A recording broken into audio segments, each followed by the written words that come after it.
I've grown attached to Pixel phones for creating my YouTube videos. I currently use a Pixel 3, 6, and 6 Pro and only resort to something else if I need to capture a shot and don't have my Pixels with me. I'm currently looking into getting a used Pixel 5 to resolve an issue I encountered after upgrading to Android 12 along with all the app updates that come with it. I'll explain this later. For now, I'm getting this Pixel 5 for $215, which the seller says suffered a tumble without a case and shattered the screen. I'll show you what I found different next.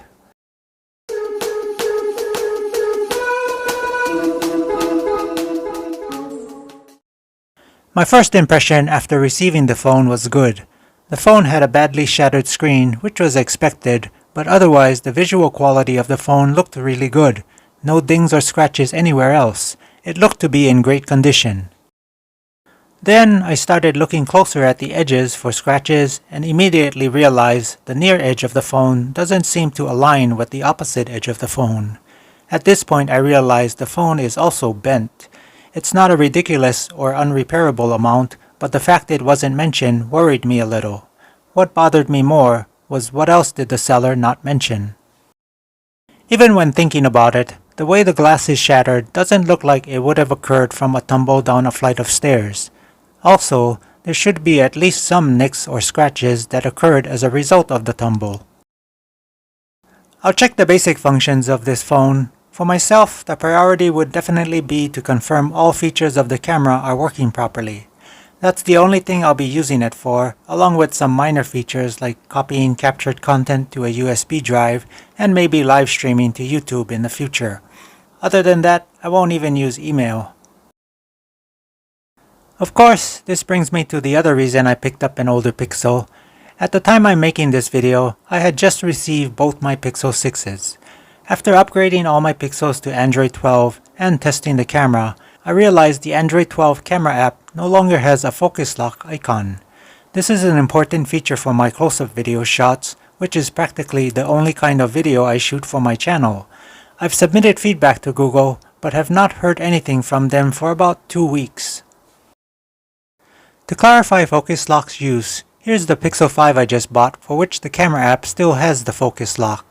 Notice autofocus will focus on anything that seems to be the primary subject in the frame. On the other hand, if I tap the screen of what I want to focus on, then tap the lock that appears to lock the focus, the autofocus will no longer try to focus on anything else except what you locked it on. To cancel the focus lock, simply tap anywhere on the screen or tap the lock, and the focus lock will unlock. This is a really useful feature when recording close-up video. I'm also testing the charging of this phone, which does seem to be working just fine. I'll update all the apps to keep them current, and this time I'll be sure to never upgrade the camera app. I've even tried backing up the camera app from my son's Pixel 3 and installing it to my Pixel, but the OS won't allow it to be installed. The only other thing I can think of is reversing out the Android 12 install back to Android 11. I'll have to look into that. Something I want to try is to use my screen removal pick to remove the screen without preheating it.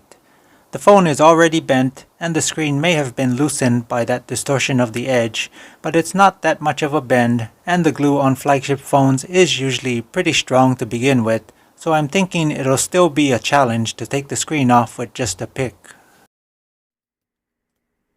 One thing I can say once the pick was able to get under the screen is that it was pretty easy to slide the pick around the edge to separate it from the phone. The screen did seem glued in place well, but the pick with the leverage created by the handle eliminated the struggle usually involved with just holding the pick with your fingers. You can see it's obvious that the screen is mostly separated, and it's just a matter of cutting through the small strips of glue that are still holding the screen in place. I was very impressed today with the performance of my DIY screen removal tool. And looking over the pick, it's completely destroyed and there's no way I could use it even once more. Luckily, the pick is removable, so I can put a new one on and be ready for the next screen removal. That's also the reason I made the tool two-sided. I still have one good side available in case it's ever needed. When looking at how thin the pic is though, it does look like it should be able to slip under the screen, but I guess it depends how well the screen is glued in place. There's definitely going to be a part 2 to this clip. Now that I've proved to myself that my tool is capable of removing a screen without using heat, I want to see if it can do a flagship phone with a screen that I can be sure has been glued in at the factory. When thinking that the process of screen removal may not need heat, this could be a useful discovery for phone screen replacement. The last thing to do to remove the damaged screen is to disconnect its flex cable from the motherboard. I'll pop off the shield, then pry off the flex cable connector. I should test the new screen before moving on, so I'll do that right now. Disconnecting the battery before plugging in a new screen is usually good practice, but I can't do that because the battery connector is under the metal plate. Fingers crossed this doesn't damage the screen. To test how flat the phone is, I'm using this piece of cardboard to lift the camera bump off the table so that the edge still on the table should be flat. I'll check it first using my Samsung phone. Pushing on the edges, you can see the Samsung doesn't wobble and is level with the table. Now with the Pixel 5 placed over the cardboard strip in the same way, pushing on the same edges shows how it will wobble when it's not level with the table. What I'll do is continue bending, then testing the phone's wobble until I can press down on the edges of the phone and get no wobble. Something else I came across is that the phone is also bent in the middle of its length, which I'm also fixing using the cardboard. With no wobble when testing, I can again visually check the alignment of the nearest and opposite long edge to see if they line up. This looks a lot better than when I did this visual check early in the video.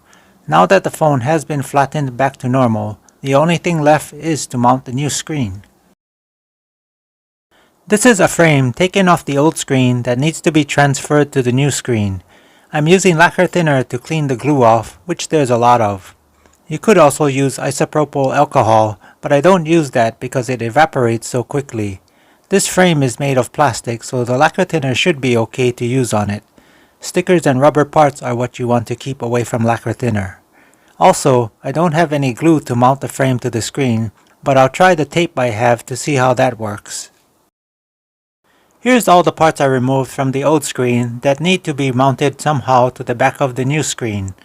I'm a little nervous about how I'll mount these because they can't just go anywhere on the screen.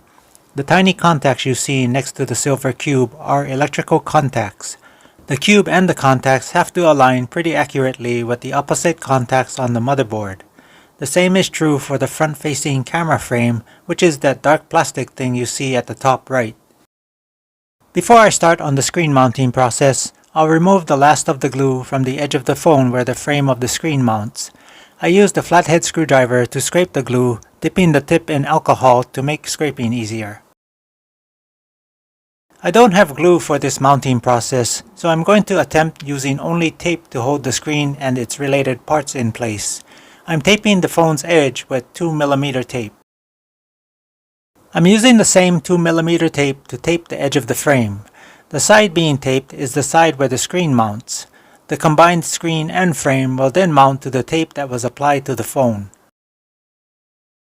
Next, I'm taping the selfie camera frame and the speaker vibrator. For the camera frame, I'm using a short strip of 3mm tape that will mount the frame to the back of the screen. For the vibrator motor, I'm using 5mm tape, which is a lot wider, but covers the mounting surface of the vibrator motor a lot better. I'll use 2 strips to cover as much of the surface as possible, leaving a small bare strip down the middle.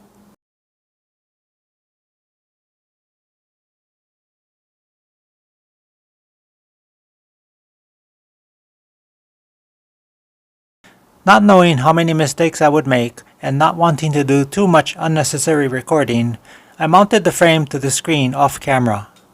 I removed the backing of the tape from the top edge first, pressed that part of the screen in place, then slowly peeled away the backing from both edges at the same time while working my way down the side edges a little bit at a time. The bottom edge of the Pixel 5 frame has no edge to tape, so nothing needed to be done there. There are still these parts that have to be mounted to the back of the screen, but what's complicated is they have to align accurately with the parts in the phone. I'll test some ideas I have for getting this done. I mounted the vibrator motor similar to how I'm going to demonstrate mounting the selfie frame. I've put a small piece of tape to temporarily hold the frame in place. I'll center the selfie frame and remove the larger piece of tape that I put on the selfie frame earlier. This tape is what will adhere the frame to the back of the screen. This is why the temporary tape needs to be smaller so it will release when the frame sticks to the back of the screen.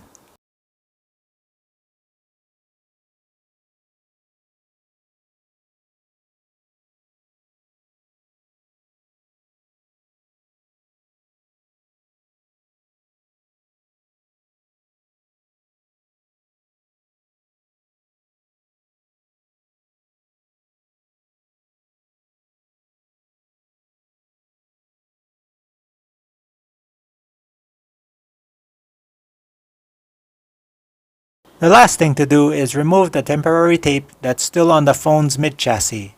Some alcohol on the tip of a pick should make it easy to gently scrape the goo off without leaving anything behind.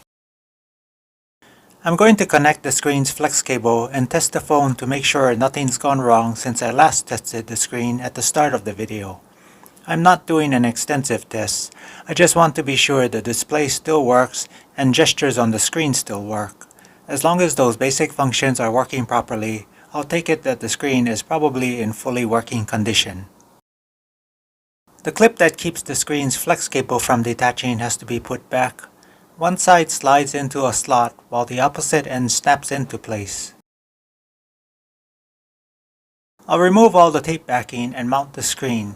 It should fall right into place since the frame has to go into a slight recess. In the process of putting the frame on, one of the tabs that holds the screen to the phone might have bent. By the time I realized this, almost the entire screen was mounted. I decided to leave it, and if the screen begins to pop off near the bent tab, I can remove the screen and fix the tab at that time. So here's my refurbished Pixel 5. The edges don't seem to be separating, so I guess the tab isn't affecting the mounted screen just yet. I'll keep an eye on it from time to time, at least for now. Now that the screen is easier to view, I want to demonstrate focus lock again. This is the camera app on my Pixel 5. The lock appears whenever the screen is tapped. I'm going to first demonstrate the camera focusing with the lock in the unlocked position. Notice how the priority of the focus is on the object probably in the center of the screen. Now if I tap the screen to focus on what I tapped on, then press the lock to change the lock to a locked position, focus no longer adjusts to the objects in the center of the screen. It remains locked on what I tapped on. I'm happy to have this Pixel 5 with the camera app I prefer.